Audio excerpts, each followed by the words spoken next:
தமிழ்நாடு முதலமைச்சர் விவசாயிகள் நலன் கருதி காஞ்சிபுரம் மாவட்ட விவசாயிகள் அறுவடை செய்த நெல்மணிகளை கொள்முதல் செய்து மழையில் நனையாமல் குடோனில் வைத்து பாதுகாத்து மக்கள் பயன்பாட்டிற்கு கொண்டுவரும் வகையில் 9 ஏக்கர் நிலப்பரப்பில் 1442.25 லட்சம் திட்ட மதிப்பீட்டில் 30 மீட்டர் அகலமும் 64 மீட்டர் நீளம் கொண்ட 5 கொள்ளளவு கொண்ட குடோன் கட்டவாக்கம் கிராமத்தில் காணொலி மூலம் திறந்து வைத்தார்.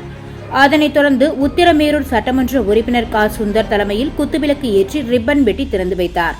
ஒன்றிய குழு தலைவர் தேவேந்திரன், ஒன்றிய குழு துணைத் தலைவர் சேகர், ஒன்றிய கவுன்சிலர் சஞ்சய் காந்தி, கட்டவாக்கம் ஊராட்சி மன்ற தலைவர் அஞ்சலம் அருள் மற்றும் திமுக நிர்வாகிகள் கலந்து கொண்டனர்.